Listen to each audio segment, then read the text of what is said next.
আমি শর্মিষ্ঠা দে, রান্নাঘরে শর্মিষ্ঠাতে আপনাদের আজকে সবাইকে স্বাগত জানাই। আজ ইন্টারন্যাশনাল উইমেন্স ডে, 8 মার্চ। আজকের দিনটি আন্তর্জাতিক নারী দিবস হিসেবে পালন করা হয়। প্রতি বছর নারীদের সমতা, অধিকার ও ক্ষমতায়নের জন্য এই দিনটিকে উদযাপন করা হয়। আমি আমার এক বান্ধবীকে আজ ডেকে নেব এই নারী দিবসে রান্না করার জন্য। আজকে আমি ডাকছি দীপান্বিতা রায়কে। শ্রীমতী দীপান্বিতা রায়, উনি একজন স্বনামধন্য লেখিকা। দীপান্বিতা রায় পেশায় একজন সাংবাদিক। লেখালেখি শুরু করেছেন 2008 থেকে। ছোটদের ও বড়দের লেখা সমান স্বচ্ছন্দ। দীপান্বিতা শিশু সাহিত্যের জন্য সাহিত্য একাডেমির বাল সাহিত্য পুরস্কার 2024 সালে সম্মানিত হয়েছেন। দীপান্বিতা পশ্চিমবঙ্গ সরকারের তথ্য ও সংস্কৃতি বিভাগের উপেন্দ্র কিশোর রায়চৌধুরী পুরস্কার পেয়েছেন, দীনেশচন্দ্র চট্টোপাধ্যায় পুরস্কার, বীরঙ্গনা পুরস্কার, দশভূজা পুরস্কার, নীলদিগন্ত পুরস্কার পেয়েছেন। আজ আমরা ডেকে নেব দশভূজা দীপান্বিতা রায়কে। উনি করবেন বাহারি মাংস। তাহলে চলে এসো দীপান্বিতা। আমার দর্শককে নমস্কার জানাও।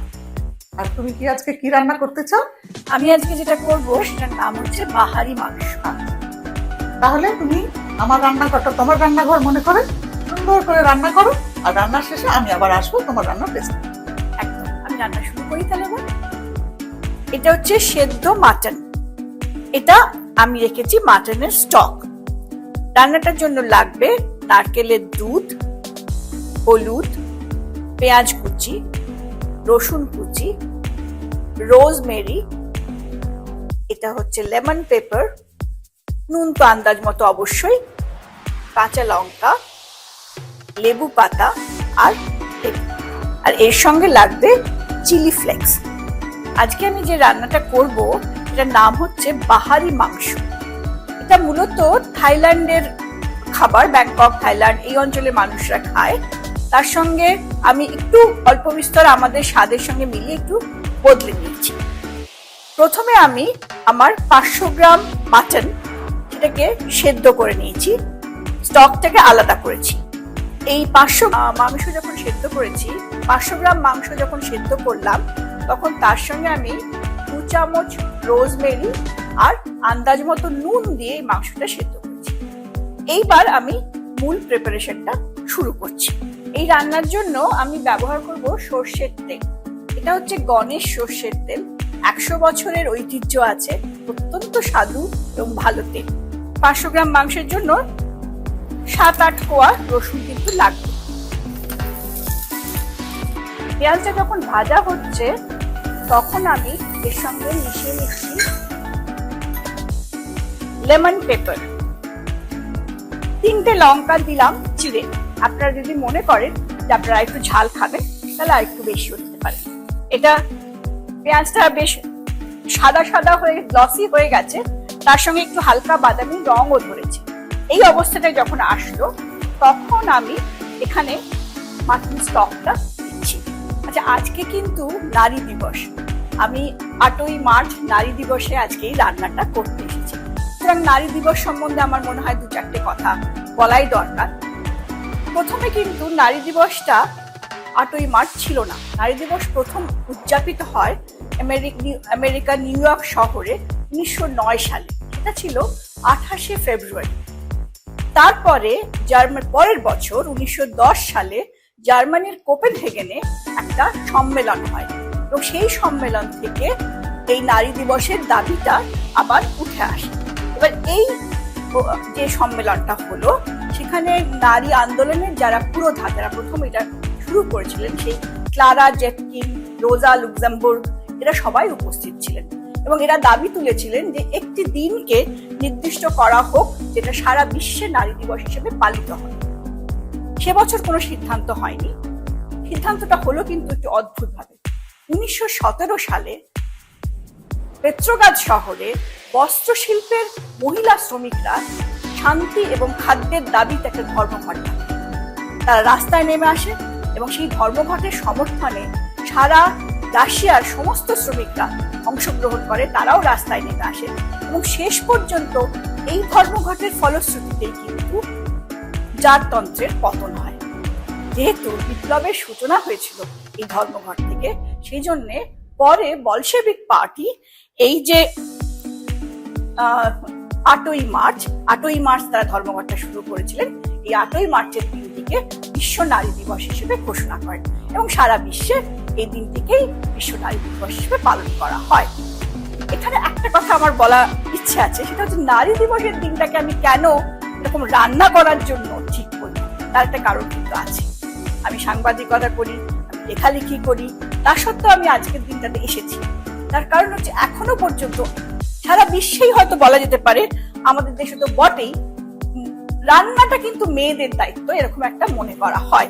আমাদের এখানে মা কাকিমার বাড়িতে সবাই মহিলারাই রান্না করে, কিন্তু সেই রান্নার জন্য তারা কোনো আলাদা সম্মান পায়নি, তারা কোনো আলাদা মর্যাদা পান, সেই শ্রমের কোনো মূল্য নেই। নারী দিবস কিন্তু নারীর সমানাধিকার, নারীর শ্রমের অধিকার এই জায়গা থেকে তৈরি হয়েছিল। সেজন্য আমার মনে হয়েছে যে রান্নাটা যে একটা গুরুত্বপূর্ণ জিনিস, রান্নাটা যে মানুষের কাছে পৌঁছে দেওয়া যায়, এটা একটা অত্যন্ত সম্মানের কাজ, সেটা বলবো সবাইকে। সেই জন্য আমি আজকে নারী দিবসে এই রান্নাটা করতে না। রান্নায় ফিরে এলাম। এই স্টকটা ফুটে উঠেছে, এই জলটা ফুটছে। এইবার আমি এর সঙ্গে মাটনটা অ্যাড করব।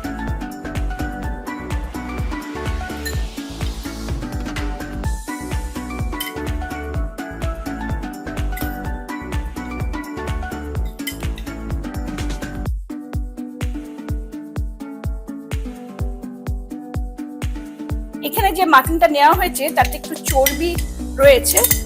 আপনারা যদি চর্বি ভালোবাসেন তাহলে সেটা নিতে পারেন, না হলে কিন্তু চর্বি ছাড়াও নরম মাংস দিয়ে এটা খুব ভালো রান্না হবে।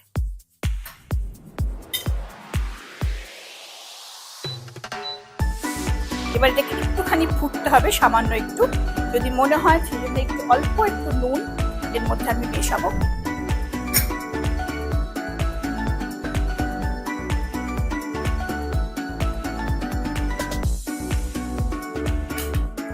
আর দেবো একটু সামান্য একটু হলুদ।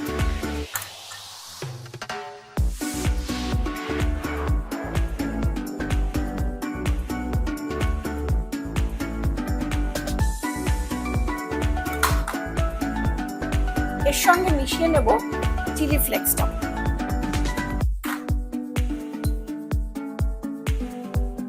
চিলি ফ্লেক্সটা আমি অল্প করেই দিলাম, কিন্তু আপনারা যদি মনে করেন যে আপনারা খুব বেশি ঝাল খেতে ভালোবাসেন তাহলে তার একটু বেশিও দিতে পারেন।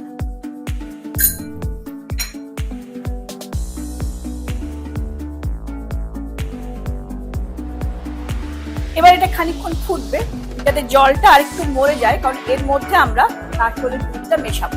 এই নারকেলের দুধটা দিয়ে যে ঝোলটা হবে সেই গ্রেভিটাই কিন্তু মূলত খাবার। সেজন্য এই স্টকটা যেটা সেটা আরেকটু মরে গেলে স্বাদটা একটু ভালো হবে।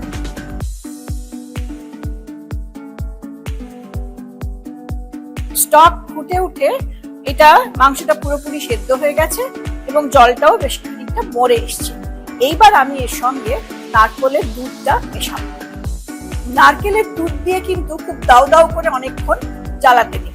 নারকেলের দুধ দিয়ে আমি ঢাকা দিয়ে 1-2 মিনিট এটা আবার রাখবো।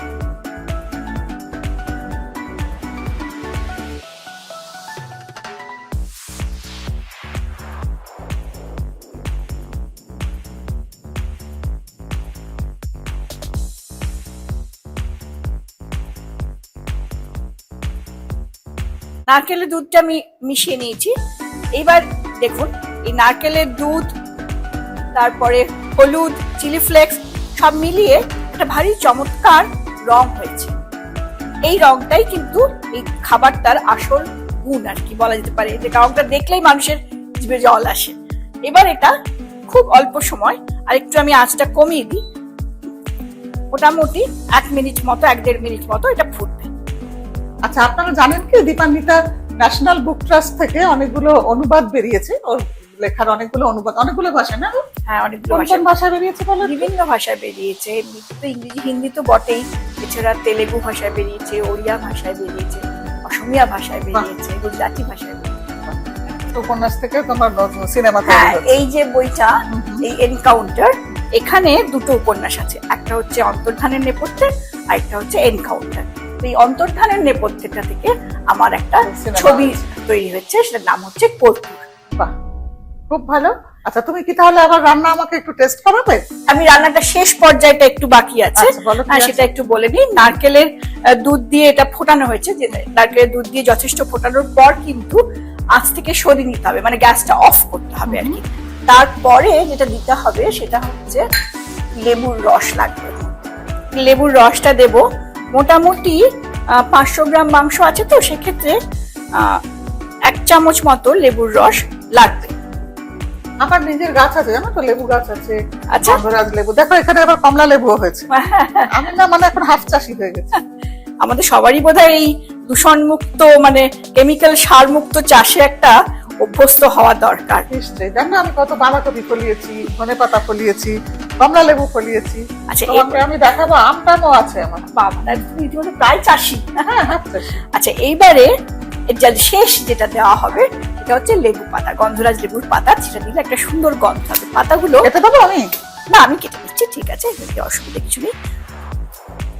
কিন্তু এখানে একটা খেয়াল রাখতে হবে, যদি পাতাটা কোনো কারণে এটাকে আবার গরম করার দরকার হয়, তাহলে কিন্তু পাতাটা তুলে ফেলে তারপরে গরম করতে হবে, নইলে কিন্তু জিনিসটা তেতো হয়ে হ্যাঁ, যায়। যেরকম ডিসকার্ড করে দেয় তেজপাতা টেজপাতাগুলো হ্যাঁ, তেতো হয়ে যায়, সেটাতে মানে এটা বেশ বাজে ব্যাপার হয় আর কি। তো সেই জন্য লেবু পাতাটা দিয়ে এবার এটা রান্নাটা শেষ হলো। পাহাড়ি মাংস সাধারণভাবে এটা স্টিকি রাইসের সঙ্গে, যেহেতু থাইল্যান্ডে খাবার, থাইল্যান্ডে স্টিকি রাইস ব্যাপারটা খুব জনপ্রিয়, তো সেই স্টিকি রাইসের সঙ্গে এটা পরিবেশন করা হয়।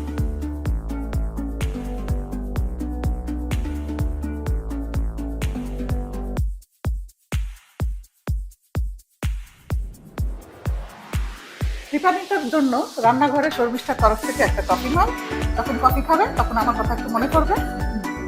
আচ্ছা, আস্বাদনের তরফ থেকে সুন্দরম পাঠিয়েছে একটা গাওয়া ঘি তোমার জন্য। ভীষণ ভালো শুনেছি, ভীষণ ভালো। এটা নদিয়া ফুলিয়া থেকে আসে আমার জন্য, মানে সবার জন্যই। আমি এটা ব্যবহার করি এবং আপনারা অবশ্যই ব্যবহার করবেন। আচ্ছা, এটা মানে খাঁটি দুধের স্বাদ থেকে তৈরি, গরুর দুধের স্বাদ থেকে। আচ্ছা আচ্ছা, সুতানুটি ক্রিয়েশনের তরফ থেকে একটা ডিসকাউন্ট কুপন তোমার জন্য। আচ্ছা, এদের এখানে খুব ভালো জুয়েলারি পাওয়া যায়, শাড়ি পাওয়া যায়। আর এখানে তুমি যেহেতু বেটিকা, তোমার জন্য একটা বই আছে। আচ্ছা, এখানে একটা ছোট্ট উপহার আছে, এটার মধ্যে কিছু গিফটস আছে। আচ্ছা, আর আছে তোমার জন্য একটা শাড়ি। তুমি যেহেতু কালো শাড়ি ভালোবাসো, আমি তোমার জন্য একটা কালো শাড়ি কিনেছি। এ দেখো বাবা, এটা ভীষণ সুন্দর শাড়ি, আমার শাড়িটা খুব পরবে? পছন্দ হয়েছে, খুব সুন্দর দেখতে। বাহ, ঠিক আছে, এটা একটা শাড়ি তোমার জন্য। আর বধূ সিঁদুর আলতার থেকে, মাঝে মাঝে পুজোর সময় তো করি আমরা আলতার সিঁদুর, একটা আলতার সিঁদুরের সেট। আচ্ছা, তো অনেক উপহার, এই শর্মিষ্ঠাকে অনেক অনেক ধন্যবাদ। এবং আমার খুব ভালো লাগলো, কারণ আমি জীবনে এই প্রথম কুকারি শো করলাম, এরকম একটা রান্না বান্নার শো করলাম। খুব আনন্দ হলো, খুব ভালো লাগলো। সবাইকে অনেক ধন্যবাদ। রান্নাটা কিন্তু সবাই করবে। ঠিক আছে দীপান্বিতা, তোমাকে অনেক ধন্যবাদ আমাদের এখানে এসে রান্না করার জন্য। ওর ব্যস্ত টাইম থেকে আমাকে একটু সময় বার করে দিয়েছে, সেজন্য ওকে অনেক অসংখ্য ধন্যবাদ। তাহলে আজকের মতন আসি।